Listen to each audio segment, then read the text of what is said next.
Now, as Germany gears up for national elections, Germans are concerned about the potential negative impact of AI in the campaign. 88% of Germans fear manipulation from foreign actors as they prepare to vote on the 23rd of February. This includes interference through social media disinformation, including deep fakes.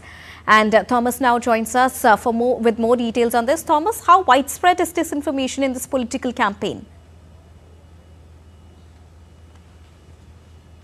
Disinformation is indeed a big problem in this political campaign, and there are different ways in which that disinformation is spreading. On the one hand, false or misleading comments on social media platforms, including deep fakes, so fakes generated with the help of artificial intelligence. But at the same time, one issue that is a big matter of concern for authorities is foreign interventions or foreign manipulation on social media, something that is known under the acronym of FIMI. And that is something that, as far as German authorities is concerned, is particularly worrying coming from Russia. In the past, German authorities have revealed a whole range of networks that are spreading Russian disinformation, that are discrediting European efforts when it comes to the war in Ukraine.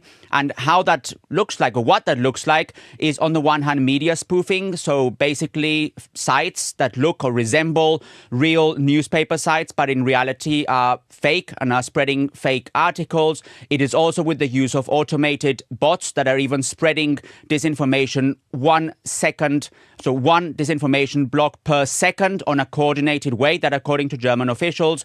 And this is certainly something that German intelligence agencies are trying to understand. And a separate matter altogether, but related in a way, is the influence of the US in a way. So Elon Musk in particular, who has been spreading also false stories about Germany when it comes to security in the country, when it comes to migration in the country. This is something that German authorities are following very closely to see what kind of impact it has. When it comes to the impact, one issue that has been mentioned is that these kinds of posts are being amplified. So in other words, they're reaching more people than they should do in the first place.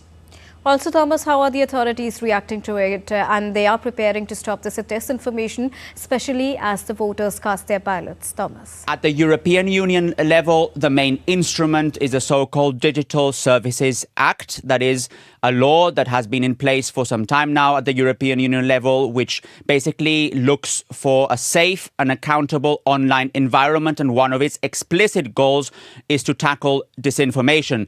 What it basically means is that accounts and social media platforms are obliged under this Digital Services Act to remove hate speech, to remove disinformation. Big question is to what extent they're doing so. Another level, another aspect is what's being done at a national level here in Germany, especially Germany's intelligence agency, especially there. The domestic intelligence agency is focusing on this issue of foreign intervention or interference, not foreign intervention, foreign interference when it comes, for example, to Russia. They're looking very closely at these automated bots and trying to understand the network and where it actually begins. Basically, who is creating this false information and what kind of impact they want. So these are the two main elements that we're seeing now when it comes to the reaction from authorities at a German level and at a European level as well. All right. Thank you so much, Thomas, for joining.